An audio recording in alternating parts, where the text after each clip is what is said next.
समादरणीय धर्मानुरागी सज्जन श्रोता तथा दर्शक वृन्द, नमस्ते अभिवादन।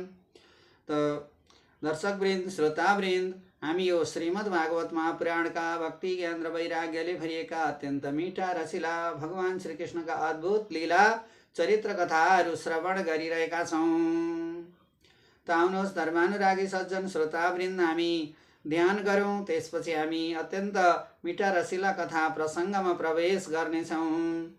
वंशी विभूषितकरा नवनीरदावाद पीताम्बरादरुणबिम्बफलादरुष्टाद पूर्णेन्दु सुन्दर मुखादरविन्दनेत्रात् कृष्णात् परं किमपि तत्त्वमहं न जाने। ओम नमो भगवते वासुदेवाय कृष्णाय वासुदेवाय हरये परमात्मने प्रणत क्लेशनाशाय गोविन्दाय नमो नमः। ओम नमो भगवते वासुदेवाय, ओम नमो भगवते वासुदेवाय। तो समादरणीय धर्मानुरागी सज्जन श्रोता वृन्द, दर्शक वृन्द, हामी यो श्रीमद् भागवत महापुराण भक्ति ज्ञान र वैराग्यले भरिएको महान आध्यात्मिक ग्रन्थ, जो हामी सनातन हिन्दू धर्म परम्पराको अत्यन्तै महान ग्रन्थको रूपमा लिइन्छ, धर्म दर्शनको ग्रन्थको रूपमा लिइन्छ।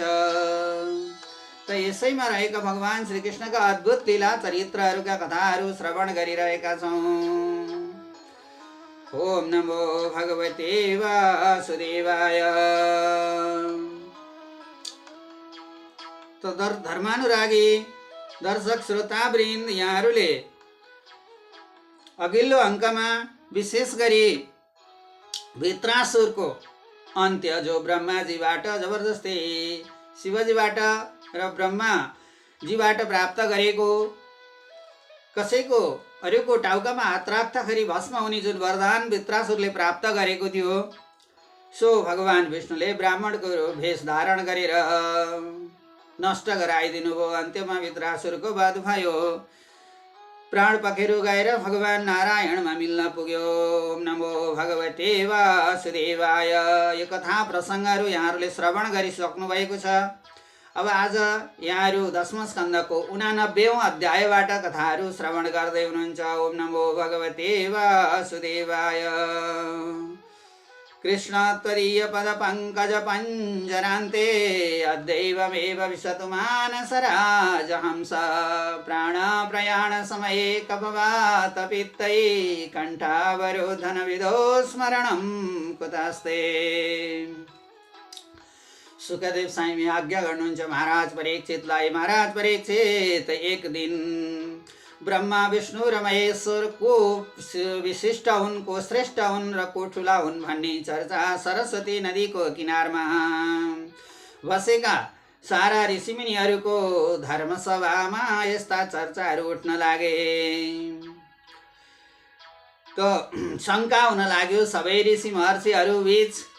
यही धर्मसभामा अनेक किसिमका प्रसङ्गहरू उठे। त्रिदेवमा को श्रेष्ठ हुन् भन्ने जुन शङ्का रह्यो, सबै ऋषिमुनिहरूले सल्लाह गरेर ल भृगु ऋषि सबैभन्दा शक्तिशाली हुनुहुन्छ, उहाँलाई नै परीक्षा लिन पठाउँ। उहाँकै नेतृत्वमा भएको परीक्षाबाट को श्रेष्ठ हुन्, को ठुला हुन् भन्ने कुरा प्रमाणित हुन सक्छ। त महाराज परीक्षित, यसरी सारा ऋषिहरूले सल्लाह गरेर भृगु ऋषिलाई ब्रह्मा विष्णु महेश्वर मध्ये को ठुला हुन् भन्ने परीक्षाका लागि खटाइयो। अब भृगु ऋषि सरासर ब्रह्मलोकमा जानुभयो र ब्रह्माजीको अगाडि चुपचाप केही नबोली खडा हुनुभयो, उभिनुभयो। ब्रह्माजीले हामी को श्रेष्ठ हौं, को ठुला हौं भन्ने परीक्षा लिन आएको हो भन्ने कुरो बुझ्दा बुझ्दै पनि आफ्नो रिसलाई एकदम नियन्त्रण गर्नुभयो र शान्त रूपमा चुप लागेर ब्रह्माजी पनि बसिदिनु भयो। रिस चाहिँ ब्रह्माजीलाई पनि भित्रबाट उठेकै थियो, तैपनि कुनै प्रतिक्रिया जनाउनु भएन। त्यसपछि ब्रह्माजीले केही पनि भन्नु भएन भनेर भृगु ऋषि सरक्कसँगले निक्लिएर कैलाशमा जानुभयो भगवान शिवका अगाडि। कैलाशमा गएर ब्रह्मलोकमा जस्तै चुपचाप अगाडि उभिनु भएको थियो, भगवान शिव आलिङ्गन गर्नको लागि, अङ्कमाल गर्नको लागि उठेर आउनुभयो। यसरी आफूलाई अङ्कमाल गर्न आएको देखेर भृगु ऋषि अलिकति पछाडि हट्नुभयो। अब भगवान शिवले भन्नुभयो, ए भृगु, तिमी कुमार्गमा छौ, हामी 3 जना मध्ये कोठु लाउँ भन्ने तिमी परीक्षा लिँदै आएका होइनौ भन्ने प्रतिक्रिया जनाउँदै भगवान शिवले तुरुन्तै उठेर आफ्नो त्रिशूल उजाएर हान्न आँट्नुभयो। यो देखेर माता पार्वतीले रोक्नुभयो, हे देवादिदेव महादेव, हे मेरा प्राण प्रिय स्वामी, यसो गर्नु उचित हुन्न, यी त भृगु ऋषि हुन्। यी सबैभन्दा योग ध्यान तपस्याले शक्तिशाली बनेका भृगु हुन्, यिनलाई त्रिशूल उजाएर केही हुन्न, रिस शान्त गरी बक्सियोस् भनेर माता पार्वतीले सम्झाइ बुझाइ गर्नुभयो र भृगु ऋषिलाई बचाएर पठाउनुभयो। अब भृगु ऋषि त्यहाँबाट सनासर वैकुण्ठमा जानुभयो, जहाँ चाहिँ भगवान विष्णु अत्यन्त घोर निद्रा चिर निद्रामा सुकला गर्नुहुनु भएको थियो। यसरी गएर वैकुण्ठमा गएर भगवान विष्णु चिर निद्रामा डुबिरहेको अवस्थामा अगाडि उभिनु भयो। चुपचाप केही पनि बोल्नु भएन, धेरै बेर उभिनुभयो तैपनि जागा हुनु भएन भगवान नारायण। यसरी जागा नभएपछि भृगु ऋषिले जगाउनका लागि भगवान विष्णुका भगवान नारायणको छातीमा कसेर 1 लात हान्नुभयो भृगु ऋषिले। यसरी भृगु ऋषिका लात्तीको चोटबाट भगवान विष्णुको निद्रा खुल्न पुग्यो, जागा हुनुभयो र भगवान विष्णुले जुरुक्क उठेर त्यही भृगुको, जुन भृगु ऋषिले आफ्नो पाउले छातीमा हान्नु भएको थियो नारायणका, त्यही पाउलाई च्याप्प भगवान नारायणले समाएर, आहा, यस्तो कोमल चरण मेरो कडा छातीमा पर्दा हजुरलाई कष्ट भयो होला, मलाई त आनन्द नै आयो। त्यसैले प्रभु, अब यी हजुरका पाउले जुन मेरो छातीको जुन अङ्गमा अथवा जुन स्थानमा हजुरका पाउको चिन्ह रह्यो त्यही ठाउँमा लक्ष्मीजीको बास रहनेछ। अबदेखि हजुरको पाउले पवित्र बनाएको मेरो छातीमा लक्ष्मीजी स्थिर भएर रहनेछिन् भनेर भगवान विष्णुले बडा अनुग्रह गरेर भृगु ऋषिप्रति बडा सद्भाव प्रकट गर्नुभयो। बडा ज्यादै असल भयो। संसारका भूत प्रेत पिशाचले गर्दाखेरि मलाई अत्यन्त तनाव भएर म घोर निद्रामा थिएँ। आज हजुर जस्ता महान योग ध्यान तपस्याले पूर्ण भएका ऋषिका ब्राह्मणका चरण मेरो छातीमा पर्दा त म माथि खानिएका सारा अपराध पनि आधाउधी बाँडिन पुगे, जसको कारण मेरो निन्द्रा पनि खुल्यो, असल भयो। आहा, कति राम्रो भयो। भगवान नारायणले यसरी भृगु ऋषिका पाउ दाब्दै यसो भन्नुभयो। अब भृगु ऋषि तुरुन्तै त्यहाँबाट वैकुण्ठबाट फर्कनु भयो र सरस्वती नदीको किनारमा गई सम्पूर्ण वृत्तान्त ब्रह्मलोक अनि कैलाशको र वैकुण्ठको सारा वृत्तान्त सम्पूर्ण ऋषिहरूलाई श्रवण गराउनु भयो। अब सारा ऋषि मुनिहरूको एक निचोड र एक निष्कर्ष निस्कियो।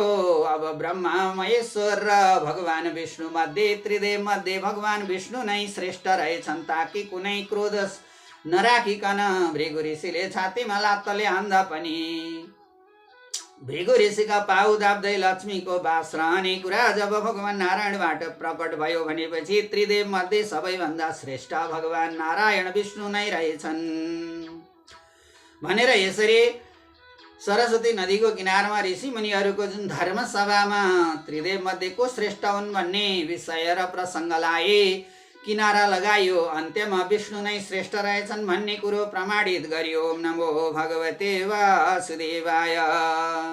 सुखदेव स्वामी आज्ञा गर्नुहुन्छ महाराज परीक्षितले। हे महाराज परीक्षित, द्वारकामा एकजना ब्राह्मण मेरो छोरा जन्मदै मर्यो भनेर बारम्बार आएर प्रार्थना र स्तुति गर्न लागे।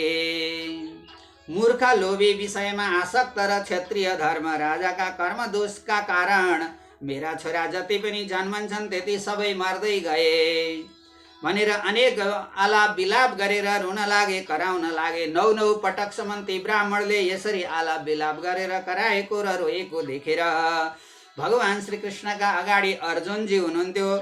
अर्जुनजीले भन्नुभयो, हे द्विज, हे ब्राह्मण, तपाईँ नरुनुहोस्, साह्रै नै धेरै गुनासो गर्नुभयो, धेरै आलाप विलाप गर्नुभयो। त्यसैले अबदेखि तपाईँका जति पनि छोराछोरी अथवा छोरा जन्मने छन्, मलाई जन्मनुभन्दा अगाडि नै सूचना दिनु, म आएर तिम्रा छोराको रक्षा गर्नेछु। हे ब्राह्मण, यसरी आलाप विलाप नगर्नुहोस्। अब जन्मनुभन्दा मलाई अगाडि नै सूचना गर्नुभयो भने म आएर जन्मने छोराको रक्षा गर्नेछु। यदि मैले तिम्रा छोराको सन्तानको रक्षा गर्न सकिनँ भने अग्निमा प्रवेश गरेर आफ्नो प्राण त्याग गर्नेछु भनेर अर्जुनजीले तुरुन्तै ती ब्राह्मणलाई वचन दिनुभयो। अब केही समय बित्यो, बालक जन्मने बेला भयो। ब्राह्मणले अर्जुनलाई सूचना दिए। तुरुन्तै अर्जुन गएर ती जन्मने ब्राह्मणका बालकको वरिपरि बाँडै बाँडले घेरेर राखे, काल नआओस् भनेर, कालले लान नसकोस् भनेर। अब यति ठुलो अर्जुनले गरेको उपाय पनि काम लागेन। बालक जन्मना साथै प्राण गयो। अब झन ब्राह्मण झन् साह्रै दिक्क भएर रुन कराउन आलाप विलाप गर्न लागे। अर्जुनको निन्दा गर्दै रुन लागे। यी अर्जुनले मलाई म छोरो बचाइदिन्छु भनेका थिए, बचाउन सकेनन्, यिनको प्रतिज्ञा कहाँ गयो भनेर ती ब्राह्मण आलाप विलाप गर्दै रुन लागे। अर्जुनले सबै ठाउँमा खोजे र हार भई अब केही नलागेपछि मरेको छोरालाई फिर्ता ल्याइदिन्छु भनेर खोज्दा पनि नपाएपछि अन्त्यमा हार खाएर आफ्नो प्रतिज्ञा अनुसार अर्जुन अग्निमा प्रवेश गरी आफूलाई समाप्त पार्न तयार भएको देखेर भगवान श्रीकृष्ण भन्नुहुन्छ, अर्जुन, तिमीले यो के गर्न आँटेका? ल भइगो, तिमीले यो अग्निमा प्रवेश गरेर आफ्नो प्राण त्याग्नु पर्दैन। यी ब्राह्मणका मरेका पुत्रहरू म ल्याइदिन्छु। आऊ, तिमी र म रथमा चढेर यी ब्राह्मणका मरेका पुत्रहरू खोज्न जाउँ भनेर भगवान श्रीकृष्णसँग रथमा चढेर अर्जुनजी पनि जानुभयो।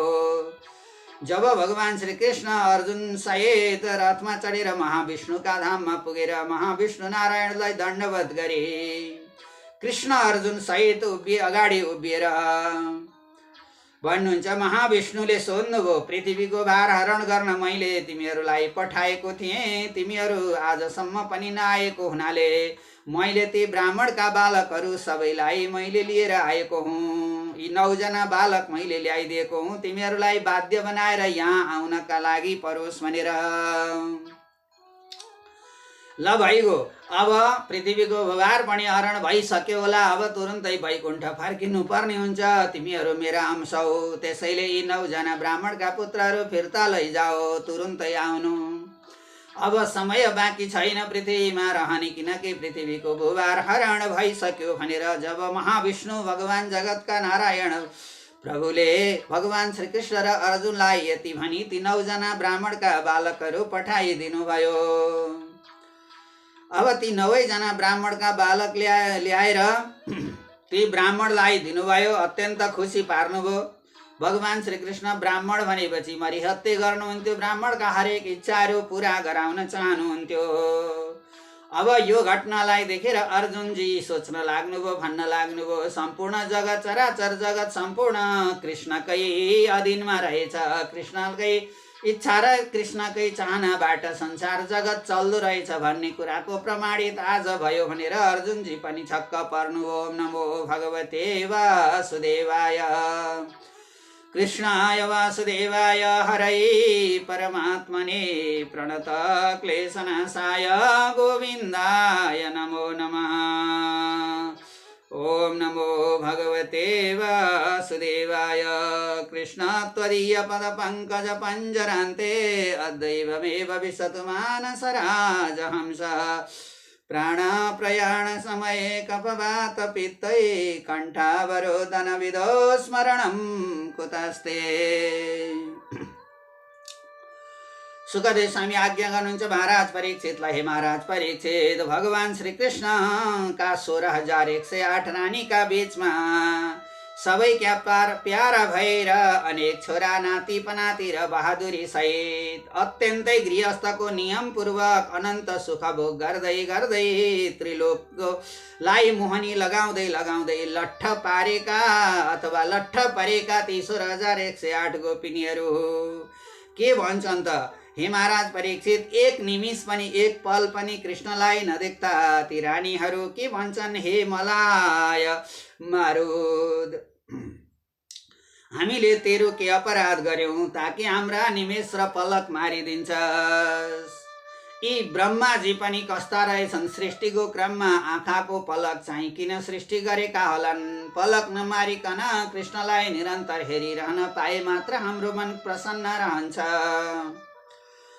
अब त्यही पलक निमिष निर्माण गर्ने सृष्टि गर्नेलाई गोपिनीहरू भन्दैछन्, हे गोविन्दका कटाक्ष, हे कृष्णका कटाक्ष, पातले विचलित भएको चित्तमा कामदेव उत्पन्न गराइदिन्छस्, त पनि त उनै कृष्णकै भक्त होलास्।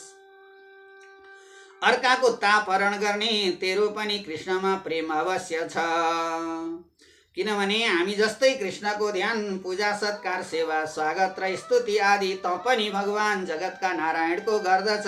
से निमिष कृष्णको दर्शन पाउँदा हलुका हाँगा रूपले हातले फूलको वृष्टि गर्ने, फलैले पूजा गर्ने अनि फलैको नैवेद्य र चराको भाषाले स्तुति गर्ने हामी हर्षका आँसु बगाए जस्तो छाराको पानी रूपी आँसु बगाउने गरेकाले हाम्रो जस्तो प्रेम तेरो पनि त कृष्णमा छ। हे निमिष, तैँले हामीलाई किन आँखाको पलक मार्ने निमिष बनाइस्? यसरी प्रियको प्रसङ्ग सधैँ दुःख दिने हुँदो रहेछ। सुखदेव स्वामी आज्ञा गर्नुहुन्छ, सधैँ यस्तै आनन्द थियो। यसरी भगवान श्रीकृष्णको 16,108 गोपिनीहरूको अत्यन्तै विरही प्रेम भाकाबाट यो गृहस्थ चलेको थियो। हे महाराज परीक्षित, प्रत्येक रानीका 10 जना पुत्र थिए भन्ने त मैले हजुरलाई अगाडि नै बिन्ती गरिसकेको छु। अब यदु कुमारहरूमा भगवान श्रीकृष्णका सन्तान मध्ये सबैभन्दा जेठा भनेका प्रद्युम्न हुन्। ती प्रद्युम्नका छोरा अनिरुद्ध, अनिरुद्धका छोरा वज्र, यिनै वज्र मुसलबाट बचेका थिए। यादवहरू अन्दाजित 3,88,000 जति छन् भन्ने कुरा ग्रन्थमा उल्लेख रहेको छ। अब बाँकी के वर्णन विस्तार गरौँ महाराज परीक्षित भनेर सुखदेव स्वामीले महाराज परीक्षितलाई सारा भगवान श्रीकृष्णका अद्भुत लीला चरित्रहरू श्रवण गराउनु भयो। ओम नमो भगवते वासुदेवाय, कृष्णाय वासुदेवाय, हरै परमात्मने प्रणत क्लेशनाशाय गोविन्दाय नमो नमः। अब सुखदेव स्वामी आज्ञा गर्नुहुन्छ, हे महाराज परीक्षित, पृथ्वीको भूभार हरण भयो तर यादवहरू त बाँकी नै छन्। अब यहाँ दैत्यहरूको वध र पाण्डवहरूद्वारा सम्पूर्ण कुलङ्गार राजाहरूको अथवा चाहिँ दुष्ट राजाहरूको वध गराइसक्नुभयो भगवान श्रीकृष्णका अद्भुत लीला चरित्रले। अब पृथ्वीको सारा भूभार हरण पनि भइसक्यो। अब भगवान श्रीकृष्ण सोच्न लाग्नुभयो, पृथ्वीको भूभार हरण त भयो तर यी मेरा अंश भएका सारा यदुवंशीहरू यादवहरू त सबै बाँकी नै छन्। अब भगवान श्रीकृष्ण सोच्न लाग्नुभयो, यिनीहरूलाई देवताद्वारा वध गराउँ भने पनि नहुने, मेरो आश्रय रहेका हुनाले अभाग्यै ठर्दछ। मेरो आश्रयमा यी सबै मेरा यदुवंशी छन्। कुनै देवताद्वारा सारालाई वध गराउन पनि नमिल्ने, किनकि देवताकै अंशलाई देवताद्वारा वध गराउन नमिल्ने रहेछ। आफैले अघि सरेर वध गर्नु पनि नहुने र यी सारा यदुवंशीलाई छोडेर म एक्लै जानु पनि नहुने। यी सारा यदुवंशीमा देवताको अंश भएकोले जुन जुन देवताको अंश हो त्यही त्यही देवतामा पहिले फर्काएर अनि मात्र अन्त्यमा आफू वैकुण्ठ जान मिल्ने। बडा अफसोस पर्यो भगवान श्रीकृष्णलाई, कसरी यदु कुमारहरूका अथवा यदुवंशीका सारा जुन जुन देवताका अंशहरू हुन् त्यही त्यही देवतामा कसरी फर्काउने। अघि पृथ्वी माताले ब्रह्माजीलाई अत्यन्त आँखाबाट बलिन्द्र आँसुका धारा झार्दै प्रार्थना गर्दा ब्रह्माजीले भन्नुभएको थियो सारा देवताहरूलाई। भगवान जगतका नारायण परम प्रभु विष्णुले कृष्णको अवतार लिँदै हुनुहुन्छ। जाऊ सम्पूर्ण देवताहरू पृथ्वीमा गएर तिमीहरू मनुष्य चोलाको अंशमा रहेर बस, उतै भगवानको दर्शन पाउने छौ भन्नुभएको थियो। त्यसै कारण आज ती सारा यदुवंशीहरू सबै देवताका अंश रहेका छन्। ती सबै देवताका अंश पहिले जुन जुन देवताका हुन् त्यही स्थानमा त्यही यथास्थानमा सबैलाई फर्काएर अन्त्यमा मात्र आफू जान मिल्ने, वैकुण्ठ जान मिल्ने रहेको छ। अब आफै वध गरौँ भने पनि नहुने, अनि श्रापद्वारा यिनीहरूलाई वध गराएर जुन देवताको अंश हो त्यही देवतामा पुर्याएपछि मात्र मैले आफ्नो धाममा जानु ठिक छ भन्ने निर्णय भगवान श्रीकृष्णले लिनुभयो। प्राणीलाई पनि मेरो कथा पछि भविष्यमा कलियुगका प्राणीहरूका लागि पनि यो कथा अत्यन्तै अद्भुत र धर्मको उदय गराउने रहन सकोस् भन्ने धारणाले भगवान श्रीकृष्णले सबैको कल्याण हुने किसिमको अत्यन्तै सहज उपाय अपनाउनु भयो। र यही सत्य संकल्प लिएर भगवान श्रीकृष्ण पुण्यारक नाम गरेको तीर्थमा जानुभयो। ओम नमो भगवते वासुदेवाय। अब ऋषिहरूको श्रापद्वारा सारा यदुवंशीहरूको विनाश गरेर अन्त्यमा सबै देवताका अंश फर्काएर आफू वैकुण्ठ जाने योजनाका साथ पुण्यारक नाम गरेको तीर्थमा जानुभयो भगवान श्रीकृष्ण। अब त्यहाँ विश्वामित्र, कश्यप, वशिष्ठ, वामदेवहरू सारा ऋषिमुनिहरू भेला हुनुभएको थियो। यही ऋषिमुनिहरू भेला भएर यज्ञ र धर्मको बारेमा चर्चा भइरहेको बेला यता भगवान श्रीकृष्णले यदुवंशीलाई श्राप गराउनु छ। त्यसैले अब भगवान श्रीकृष्णकै वंशमा रहेका शाम्बलाई स्त्रीको रूप बनाउनु भयो। गर्भवती स्त्रीको नक्कली रूप शाम्बलाई तयार गरेर ती यदुकुमारहरूले, बाँकीहरू दाजुभाइहरूले एकजना आफ्नै दाइलाई शाम्बलाई स्त्रीको रूप, गर्भवती स्त्रीको रूप धारण गराएर नक्कली गर्भवती स्त्री बनाएर तिनै ऋषिहरूको अगाडि लिएर गए र सारा यदुकुमारहरू ऋषिहरूलाई सोध्न लागे, हे ऋषिवर, यी हाम्री बुहारी कुलकी बुहारी हुन्, यी गर्भवती छिन्, अब यिनले जन्माउने सन्तान छोरा हुन्छ वा छोरी के पाउँछिन्? हे ऋषिमुनि, हजुरहरू त त्रिकालदर्शी हुनुहुन्छ, सबै जान्नुहुन्छ, यिनको भविष्यवाणी गरिदिनुहोस्। जब यदुकुमारहरूले यसरी नक्कली बनावटी गर्भवती लिएर गएर प्रश्न ऋषिहरूलाई गरेका थिए, यिनीहरूले हाम्रो परीक्षा लिन आएका हुन् भन्ने कुरा ऋषिहरूले बुझेर अब ऋषिहरू रिसाउनु भयो र भन्नुभयो अत्यन्तै रिसाले, ए मूर्ख यदुकुमारहरू हो, तिमीहरूले हाम्रो परीक्षा लियौ, त्यसैले अब तिमीहरूको कुलको नाश गर्ने, पैदा गर्ने छिन् यिनले भनेर सारा ऋषिहरूले यदु वंशलाई श्राप दिन पुगे। पछि खेल खेलमा जिस्किएका यदुकुमारहरू छक्क परे। नभन्दै पछि ती शाम्बले एउटा मुसल पैदा गरे, अथवा मुस्ली जस्तो आकारको, न छोरो न छोरी, न जस्तो रूपमा मुस्लीको आकारमा जन्म दिए बालकलाई। अब लु यो त हाम्रो कुलको नाश गर्ने हो भनेर यदुकुमारहरू सबैले मिलेर त्यसलाई प्रवास क्षेत्रमा लगेर घोड्ता घोड्ता ढुङ्गामा, समुद्रमा घोड्तै पखाल्दै गरेर अन्त्यमा सानो सियो जत्रो टुप्पो रहेपछि समुद्रमा फ्याँकिदिएका थिए। ओम नमो भगवते वासुदेवाय।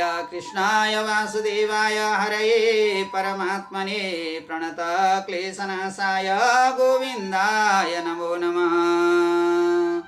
ओम नमो भगवते वासुदेवाय। कृष्ण त्वदीय पदपङ्कज पञ्जरान्ते अद्वैवमेव विशतु मानसराजहंस। प्राण प्रयाण समये कपवात पित्तये कंठावरोधन विदो स्मरणं कुतस्ते। ओम नमो भगवते वासुदेवाय।